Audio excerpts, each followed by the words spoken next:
ખેંગારભાઈ સુરતવાળાના સૌને જય ભોલેનાથ, જય વાળીનાથ, જય માતાજી. મારા સર્વ ખાસ રબારી સમાજને મારો સંદેશો છે. મારા નાના માણસની વાત સાંભળીને કડવું સત્ય સ્વીકારે તો સમાજના માટે સારી વસ્તુ છે. છતાંય કોઈને અણગમો થાય, કોઈને ગમે ન ગમે, પણ ખાસ કડવો ઘૂંટડો ઝેરનો આજે હું એક નાનો માલધારીનો દીકરો તમને સમજાવવા આવ્યો છું. સમજી શકો તો લગભગ ભુવાજીઓ જે ધૂણે છે એ તદ્દન ખોટી વસ્તુ છે, તદ્દન અંધશ્રદ્ધા છે.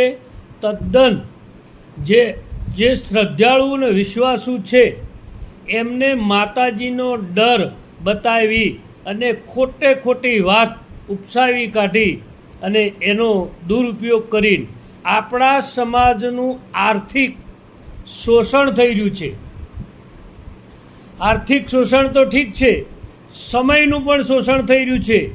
ગેરમાર્ગે દોરવામાં અભ્યાસનું પણ શોષણ થઈ રહ્યું છે. માનો કે મારા ઘરે ભુવાજી લાવવાના છે, વાતમાં કાંઈ છે ને અમે બેનને ભાઈ જ બાજ્યા છીએ, ઝઘડ્યા છીએ. છતાંય એ ભુવાજીને લાવવા માટે બીજા મારે 20 માણસોને કહેવાનું, એ લોકોનું 3 દિવસની પથારી કરવાની, એ લોકોનું વેણ વધાવા જે હોય તે, જે હાથની કરામત હોય એ કરવાની. આ બધાયમાંથી માતાજીનો ડર રાખ્યા વગર માતાજી ઉપર શ્રદ્ધા અને વિશ્વાસ રાખો, તમારું કામ થઈ જ જશે. તમને જે ભુવાઓએ ઠોકીને મગજમાં જે ડર ઘુસાડ્યો છે કાઢી નાખો. દેવ આપણી જનેતા, આપણી કુળદેવી ક્યારેય કોકના ભુવાના કહેવાથી તમારા ઘરે મજૂરી કરવા આવતી નથી. મને તો હજી એ સમજાતું નથી કે તમે આમાંથી બહાર નીકળી કેમ નથી શકતા. આ એક મોબાઈલ જ છે. કોઈ ભુવાજીને તમે પૂછીને એવું કહો કે ભાઈ આમાં બેલેન્સ પતી ગયું છે અને તમે તો બોમ્બે હો તો માતાજી 2 મિનિટમાં આવી જાય છે, આ બેલેન્સ વગરની મને આ નંબરમાં વાત કરાવો. કોઈ ભુવાની તાકાત નથી. આ તો એક ઉપસાહી કાઢેલી વાતો અને જૂનું બીજાનું કીધેલું એઠું તમને વારે ઘડીએ ખવડાવી અને ડર ઘુસાડી અને એક તમારું આર્થિક, માનસિક અને શૈક્ષણિક આ ત્રણેય શોષણ કરે છે. મહેરબાની કરીને તમે આ વાતમાં આવશો ને, હા, માતાજીની પૂરેપૂરી શ્રદ્ધા રાખો, ડાયરેક્ટ માતાજી હારે જ વાત કરો.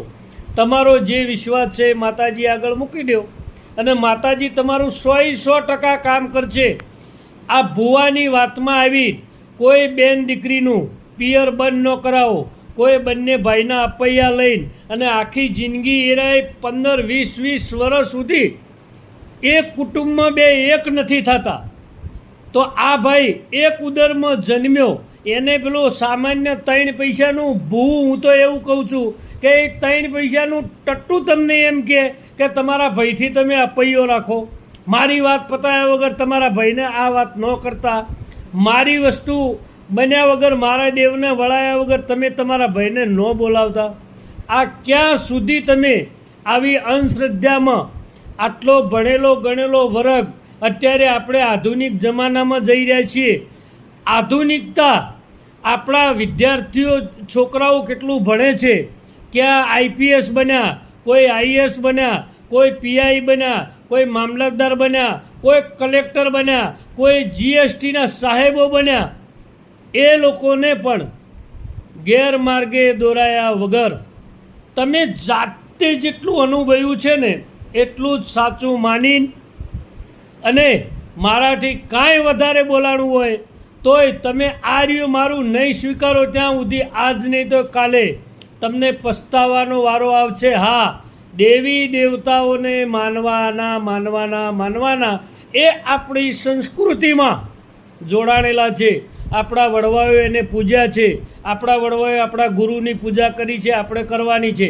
આપણા વડવાળો આપણા દેવી દેવતાઓને પૂજ્યા છે, આપણે એનું પૂજન કરવાનું છે. થતી હોય એની વિધિ કરવાની છે. જે થતું હોય એનું વળતર આપવાનું છે, એ આપણને આશીર્વાદ આપે અને આપણું શરીર, માલ, ઢોર, દીકરા, દીકરીઓ એ તંદુરસ્ત રહે. આ આશાએ માતાજી પાસે જાઓ. કોઈને ભુવાએ ક્યારે કાંઈ આપી દીધું નથી. આ તદ્દન ઉપસાયેલી વસ્તુ છે. એને માનો, એને માનવા તૈયાર થાવ. એક વખત મારી વાત ન માનો તો કોઈ વાંધો નથી, પણ જાતે તમે આ બધા ઉદાહરણ જોશો તો તમને ખબર પડશે કે ઓહો હો, આ વસ્તુ આપણી માતા કોઈ દિવસ ન કરે. ભુવાજીઓ ઘણીવાર એવી વાત કરે કે તમારા પૂર્વજોનો પૂર્વજ થયા છે. દાદા, દાદી, બાપા, મમ્મી, અત્યારના બા, એ પૂર્વજો થયા છે. એ તમને નડે છે. સાહેબ, જે દીકરાનો બાપ એક દીકરો બીજી જાતિની દીકરી, બેન દીકરી એનું અપહરણ કરે અથવા એને પ્રેમમાં ફસાવીને એના જે સંબંધ હોય તે એનાથી એ લઈને ભાગી આવે, એ બાપ દીકરાને બચાવવા માટે પોતાની મિલકત વેચી દે, પણ દીકરાને ન માર ખાવા દે કે ન પેલા લોકોનીથી એનું નીચું જોવા દે કે ચલ તારી ઈચ્છા છે, હું મારી મિલકત વેચી મારીશ, પણ તને આમ જ. એ જ બાપ મર્યા પછી કદાચ પૂર્વજ થાય તોય એ દીકરાને એની